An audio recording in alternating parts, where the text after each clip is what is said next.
What up, y'all? It's your boy, Mr. Downtown Melo, and you're listening to the Entertainment Report on iHeartRadio, live from Orlando, Florida, for June 11th, 2018, delivering some major stories and trends going on in the world of entertainment and beyond. You can follow the show on Facebook, Twitter, or Instagram. Facebook.com/The Entertainment Report with Ray Melo, that's RAYMELO, on Twitter at The Enter Report, or on Instagram at The Entertainment Report. You can listen to the show anytime you want on iHeartRadio. Just go to iHeart.com or your iHeart phone app, search for The Entertainment Report, and it'll take you to the page. I hope everyone had a fantastic week. The band's Visit was named Best Musical, and Harry Potter and the Cursed Child was deemed Best Play at the Tony Awards ceremony in New York tonight. The band's Visit stars Tony Shalhoub and Ariel Sachs won for Best Actor in a Musical and Best Feature Act Musical, while their fellow cast members Katrina Lenk was elected Best Actress in a Musical, and their leader David Cromer won for Best Director of a Musical. The show also took home the prizes for Best Score, Best Book for a Musical, Best Lighting Design of a Musical, Best Sound Design of a Musical, and Best Orchestration. John E. Tiffany was presented with the Best Director of a Play statuette for helming Harry Potter and the Cursed Child, which won for Best Costume Design in a Play, Best Lighting Design of a Play, Best Scenic Design of a Play, and Best Sound Design of a Play as well. Angels in America won the Best Revival of a Play title, while it stars Andrew Garfield, and Nathan Lane won for Best Actor and Best Featured Actor in a Play respectively. Glenda Jackson won for Best Actress in a Play, and her castmate Laura Metcalf picked up the prize for Best Featured Actress in a Play for Three Tall Women. Lindsay Mendez went home with the trophy for Best Featured Actress in the Musical, and Justin Peck picked up the statuette for Best Choreography for Carousel. The Tony for Best Scenic Design of a Musical went to SpongeBob SquarePants, and Once on This Island won for Best Revival of a Musical. My Fair Lady won the award for Best Costume Design in a Musical. Sarah Bareilles and Josh Groban hosted the CBS telecast, which honored excellence in Broadway theater. Mean Girls and SpongeBob SquarePants went into the competition with the leading 12 nominations apiece. Billy Joel presented his fellow rock and roll icon Bruce Springsteen with a special Tony Award in New York Sunday night. Springsteen earned the honor for his Broadway residency, which Joel noted has brought hundreds of thousands of theater goers to the Big Apple for his 200-plus shows. Springsteen said as he took the stage wearing a traditional black tuxedo, "This is deeply appreciated. Thank you for making me feel so welcome on your block. Being a part of the Broadway community has been a great thrill and an honor for me. It has been one of the most exciting things that I've ever experienced." The Walt Disney Company has announced John Lasseter, the Chief Creative Officer of Pixar and Disney Animation, will officially leave the company at the end of the year. Lasseter has been on leave for his job in the past 6 months after he apologized for acting inappropriately at work, particularly hugging and kissing employees without their permission. The reporter says he has returned and will serve as a consultant with the company through December 31st. Bob Iger, the Disney chairman and CEO, said on Friday, John has a remarkable tenure at Pixar and Disney Animation, reinventing the animation business, taking breathtaking risks, and telling original, high-quality stories that will last forever. We are profoundly grateful for his contribution, which included a masterful and remarkable turnaround of the Walt Disney Animation Studios. One of John's greatest achievements is assembling a team of great storytellers and innovators with the vision and talent to set standard in animation for generations to come. Lasseter said in a statement to Deadline.com, "Last 6 months have provided an opportunity to reflect on my life, career, and personal properties. While I remain dedicated to the art of animation and inspired by the creative talents at Pixar and Disney, I've decided the end of the year is the right time to focus on new creative challenges. Among the blockbusters Lasseter has shepherded are Toy Story, A Bug's Life, Monsters, Inc., Cars, Zootopia, Frozen, and Moana. No replacement has been announced for Lasseter yet." Actress Asia Argento wrote on Twitter that she is devastated by the Friday suicide of her boyfriend, celebrity chef, and TV personality Anthony Bourdain. Argento Anthony gave all of himself in everything that he did. His brilliant, fearless spirit touched and inspired so many, and his generosity knew no bounds. "He was my love, my rock, my protector. I'm beyond devastated. My thoughts are with his family. I would ask that you respect their privacy and mine." CNN was the first to report Bourdain had died by suicide while filming his Parts Unknown travel and food show in France. In the past year, Bourdain had been a vocal advocate for women involved in the Me Too and Time's Up movement, spotlighting sexual assault and harassment. Last fall, he cooked a special meal for Argento, Annabella Sciorra, and Rose McGowan, women who accused movie mogul Harvey Weinstein of abuse. Pulitzer Prize-winning writer and Fox News political commentator Charles Krauthammer has announced that he has cancer and likely will live only a few more weeks. Krauthammer addressed his recent health issues in a note to readers published on the Washington Post website and read aloud on Fox News Friday. In the brief message, the syndicated columnist and author of the book Things That Matter explained why he had been out of the spotlight for most of the year. He wrote, "I had thought that silence would soon be coming to an end, but I'm afraid I must tell you now that fate has decided on a different course for me." Krauthammer, a trained psychiatrist, has been largely paralyzed from the neck down due to a diving accident during his first year at Harvard Medical School. He explained how he underwent surgery last August to remove a cancerous tumor in his abdomen. He says that operation was thought to have been a success, but it caused a cascade of secondary complications, which I've been fighting in a hospital ever since. It was a long and hard fight with many setbacks, but I was steadily, if slowly, overcoming each obstacle along the way and gradually making my way back to health. However, recent tests have revealed that the cancer has returned. There was no sign of it as recently as months ago, which means it is aggressive and spreading rapidly. My doctors tell me their best estimate is that I have only a few weeks left to live. That's the final verdict. My fight is over. Krauthammer expressed his gratitude to his caregivers, friends, family, colleagues, viewers, and readers. He says, "I believe that the pursuit of truth and right ideas through honest debate and rigorous argument is a noble undertaking. I'm grateful to have played a small role on the conversations that have helped guide this extraordinary nation's destiny. I leave this life with no regrets. It was a wonderful life, full and complete with the great loves and great endeavors that make it worth living. I am sad to leave, but I leave with the knowledge that I have lived the life that I intended." Rupert Murdoch, the executive chairman of Fox News and its parent company 21st Century Fox, says Charles has been a profound source of personal and intellectual inspiration for us all at Fox News. His always principled stand on the most important issues of our time has been a guiding star in an often turbulent world, a world that has too many superficial thinkers vulnerable to the ebb and flow of fashion, and a world that unfortunately has one Charles Krauthammer. His words, his ideas, his dignity, and his integrity will resonate within our society and within me for many, many years to come. A network says its plans to air a 2-hour documentary special called David Cassidy, The Last Session Monday. The news release for the cable network says late last year, grappling with the onset of dementia and headed into the studio to record a tribute to his father, Jack Cassidy, David invited a documentary film crew to chronicle the journey. During production, David fell gravely and unexpectedly ill, and it was during this time he revealed to producers that his struggle with alcoholism had continued up right through the recording session, and that his doctors had concluded that alcohol poisoning had likely been the chief cause of his tragic health decline, including dementia. He would tragically pass away a few weeks later. Cassidy, a singer and actor best known for his work in the 1970s sitcom The Partridge Family, died in November. He was 67. Lane Fontaine Bryant, the network's executive vice president and head of programming, says David Cassidy was one of the most beloved teen icons of his time, experienced an unfathomed amount of fame at such a young age that few will ever truly understand, and we're honored to let David tell his own story through his own words. Our newly relaunched biography franchise is dedicated to bringing viewers the complete inside narrative and that shines through during this very personal and humanizing documentary celebrating David's life, his amazing contributions to music, and the brilliant legacy he left behind. Netflix has announced it's ordered a third season of Atlanta, executive produced and starring Donald Glover. The show follows cousins as they navigate the Georgia music scene. Co-stars Brian Tyree Henry, Lakeith Stanfield, and Zazie Beetz. Nick Grad, the FX's president of original programming, said in a statement to EW.com, and is a phenomenal, achieving and exceeding what few television series have done. With Atlanta Robin season, Donald and his collaborators elevated the series to even greater heights, building on the enormous success of their award-winning first season. We're grateful to the producers and our extraordinary cast and crew for achieving this level of excellence, and we share the excitement with our audience about the third season, knowing they will continue to take us to unexpected and thrilling places. Newlyweds Prince Harry and Meghan Markle attended Saturday's Trooping the Colours event in London to celebrate British Queen Elizabeth II's birthday.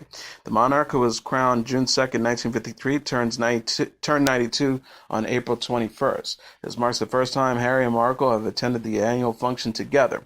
They were married on May 19th. Also seen participating in this weekend's military parade and watching the Royal Air Force flyby demonstration were Harry's father, Prince Charles, his brother, Prince William, sister-in-law, Kate Middleton, niece, Prince Charlotte, nephew Prince George, and other members of the royal family. The BBC says the Queen's husband, Prince Philip, who turned 97 Sunday, did not attend. People magazine reported Middleton was seen comforting tearful 3-year-old Charlotte as she lost her balance and fell while watching planes fly by with her family on the terrace of Buckingham Palace. Field Marshal Lord Guthrie, the 70-year-old former head of the Army and Chief of Defense Staff, fell from his horse during the parade and was taken to the hospital, the BBC said. His condition was not immediately known. CBS will not proceed as planned on the third season of its comedy People of Earth. Show creator David Jenkins tweeted Friday, just got word last night, TBS has canceled People of Earth. Thank you to everyone who was a fan of the show and enjoyed its gentle, amiable sci-fi weirdness. It was an honor sharing this show with you. Let's do it again soon. Love you all. Our reporters said the cable network renewed the low-rated show for a third season in September, and fresh episodes had already been written by the time TBS reversed its decision and canceled it. EW.com said network representatives did not immediately respond to its request for comment on the decision. Starring Wyatt Zenik, Anna Gasteyer, Luca Jones, Brian Husky, and Alice Wetterlund, the series is about a journalist investigating a support group for aliens abducted in upstate New York. Conan O'Brien and Greg Daniels were among the show's executive producers. Actor and writer Keegan-Michael Key has married television producer Elisa Pugliese. Key captioned a photo of him dressed in a navy blue suit and kissing his bride. Best day ever. The bride was wearing a sleeveless white tee-length dress and carrying a bouquet of pink flowers. Us Weekly said they exchanged vows at their New York City home Friday after announcing their engagement in November. The newlyweds appeared in their wedding pictures to be standing on a cobblestone street in downtown Manhattan. Key, who is best known for his work in the sketch comedy series Key and Peele, was previously married to dialect coach Cynthia Blase from 1998 to 2015. Shawn Mendes' eponymous record is number 1 on the U.S. album charts. Coming in number 2 on the Billboard 200s is Post Malone's Beer Bongs and Bentleys, followed by Pusha T's Daytona number 3, A$AP Rocky's Testing number 4, and Cardi B's Invasion of Privacy at number 5. Rounding up the top tier are BTS's Love Yourself tier at number 6, Little Baby's Harder Than Ever number 7, Juice WRLD's Goodbye and Good Riddance at number 8, Greatest Showman soundtrack at number 9, and J. Cole's KOD at number 10. The female power caper comedy Ocean's 8 is the number 1 movie in North America, earning $41.5 million in receipts during its opening weekend. Box office Mojo.com announced Sunday. Coming in number 2 is Solo: A Star Wars Story with $15.2 million, followed by Deadpool 2 at number 3 with $13.7 million, Hereditary number 4 with $13 million, and Avengers: Infinity War number 5 with $6.8 million. On the top tier are Adrift at number 6 with $5 million, Book Club at number 7 with $4.2 million, Hotel Artemis at number 8 with $3.2 million, Upgrade at number 9 with $2.2 million, and Life of the Party at number 10 with $2.1 million. And now let's take a look at what happened on this date in entertainment history. On this date in 1949, Hank Williams makes his Grand Ole Opry debut. In the tragically short life of country legend Hank Williams Sr., there were many broken personal and professional that resulted from his self-destructive behavior. One such relationship was with the most important institution in his chosen field, the Grand Ole Opry. Shortly before it cost him his life, Hank's drinking cost him his membership in the Opry just 3 years after his triumphant debut. That debut, however, remains one of the most famous in the history of the live country music performance program broadcast weekly on WSN Nashville since 1925. Hank Williams took to the microphone for his Grand Ole Opry debut on this date in 1949, electrifying a live audience at the Ryman Theater Auditorium that called Williams for 6 encores and had to be implored not to call him out for more in order to allow the rest of the show to go on. Hank Williams was only 25 years old when he was invited to appear for the first time on the Grand Ole Opry. As a young man growing up in Dirtport in southern Alabama, he began supporting his family at the age of 7 by shining shoes and selling peanuts. By 14 at least, he was already performing as a professional musician. The life of a professional musician playing the blood bucket honky-tonks of the Deep South bore little resemblance to the lifestyle that would later become available to him. But it was there, in the country music's backwaters proving ground, that Hank Williams developed his heavy blues influenced style and began writing his own music. Williams left music behind during World War II, but then went to Nashville in 1946 hoping to sell some songs. Quickly signed to a publishing contract by one of Nashville's most prominent music publishers, Fred Rose, Williams soon had a recording contract with MGM, and his first hit recording was Moving On Over in 1947. Williams' heavy drinking had already earned him a reputation in the industry, however, a reputation that ruled out an invitation to appear on the Grand Ole Opry. It was the Opry's biggest competition, the Louisiana Hayride, that first exposed Williams to a wide radio audience, but when his 1949 record Lovesick Blues became a monumental popular hit, the powers that be relented, and Williams made his Opry debut. His performance on this date in 1949, during which he performed 6 encores of Lovesick Blues for a widely enthusiastic live audience, led to regular appearances over the next 3 years until the Opry fired Williams in July 1952 over his heavy drinking. 2 months later, Hank Williams died of an alcohol-induced heart failure at the age of 29. Also on this date in 1979, John Wayne dies. John Wayne, the iconic American film actor famous for starring in countless westerns, dies at the age of 72 after battling cancer for more than a decade. The actor was born in Marion Morrison on May 26, 1907 in Winterset, Iowa, and moved as a child to Glendale, California. Football star at Glendale High School, he attended the University of South California on a scholarship but dropped out after 2 years. After finding work as a movie studio laborer, Wayne befriended director John Ford, then a rising town. His first acting jobs were bit parts in which he was credited as Duke Morrison, a childhood name derived from the name of his beloved pet dog. Wayne's first starring role came in 1930 with The Big Trail, a film directed by his college buddy Raoul Walsh. It was during this time that Marion Morrison became John Wayne, when director Walsh didn't think Marion was a good name for an actor playing a tough Western hero. Despite the lead actor's new name, however, the movie flopped. Throughout the 1930s, Wayne made dozens of mediocre westerns, sometimes churning out 2 movies a week. In them, he played various rough-and-tumble characters, occasionally appearing as a singing Sandy, a musical cowpoke a la Roy Rogers.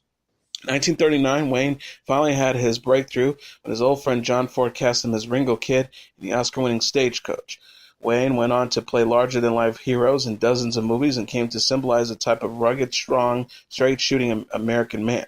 John Ford directed Wayne in some of his best-known films, including Fort Apache, 1948, She Wore a Yellow Ribbon, 1949, Rio Grande, 1950, The Quiet Man, 1952, The Man Who Shot Liberty Valance, 1962.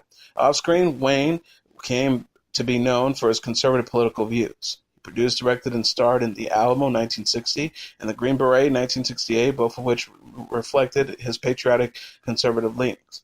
In 1969, he won an Oscar for his role as a drunken, one-eyed federal marshal named Rooster Cogburn in True Grit. Wayne's last film was The Shootist in 1976, in which he played a legendary gunslinger dying of cancer. The role had particular meaning as the actor was fighting the disease in real life. During his 4 decades of acting, Wayne, with his trademark drawl and good looks, appeared in over 250 films. He was married 3 times and had 7 children. Also on this date, in 1982, E.T. the Extraterrestrial is released. Then 34-year-old director Steven Spielberg reportedly drew on his own experiences as an unusual, imaginative, often lonely child of divorce for his science fiction classic E.T. the Extraterrestrial, which was released on this date in 1982. For Spielberg, E.T. marked a return to the territory he first visited with the classic Close Encounters of the Third Kind in 1977, in which Richard Dreyfuss played a man who comes face to face with the fearsome alien force that eventually proves to be human friendly. With E.T., Spielberg would create an even more appealing vision of an alien life in the form of a diminutive creature with wrinkled skin and a glowing belly. Spielberg worked closely with the screenwriter Melissa Matheson, the future wife of Harrison Ford, the star of Spielberg's Indiana Jones films, to capture on film the story of a wise, kind, and cuddly botanist who is stranded on Earth and needs the help of a sensitive little boy, Elliot, played by Henry Thomas, to get back home. Elliot and his siblings, played by Robert McNaughton and a 7-year-old Drew Barrymore, hide E.T., as the alien dubs himself, in a closet to keep him out of sight from preying adults, including their mother, who is distracted by her painful separation from her husband. Before long, a special link develops between E.T. and Elliot, who will eventually risk his own safety to return E.T. to his planet. From the time that E.T. had his first showing on closing night at the 1982 Cannes Film Festival, the film's buzz was overwhelmingly positive. Richard Corliss raved in Time magazine, E.T. is a perfectly poised mixture of sweet comedy and teen speed melodrama, of death and resurrection, of a friendship so pure and powerful it seems like an ideal love. Time also included a fictional alien in its list of candidates for Man of the Year, the first film character to receive that honor. Nominated in 9 categories in 1983 Academy Awards, including Best Picture and Best Director, the film won 4 Oscars for Best Sound Effects Editing, Best Visual Effects, Best Original Score, and Best Sound. E.T. had stupendous success at the box office, eventually raking in some $435 million. It was re-released in 1985 in the special 20th anniversary edition, an issue in 2002. And as your entertainment report for Monday, June 11, 2018, I'm your host, Mr. Downtown Ray Melo. I'll be back tomorrow to deliver some major stories and trends going on in the world of entertainment and beyond. You can follow the show on Facebook, Twitter, or Instagram. Facebook.com/The Entertainment Report with Ray Melo. That's RAYMELO. On Twitter at The Enter Report, or on Instagram at The Entertainment Report. You can listen to this episode or any previous episodes of The Entertainment Report anytime you want on iHeartRadio. Just go to iHeart.com or your iHeart phone app, search for The Entertainment Report, and it'll take you to the page. Good night, and God bless you all.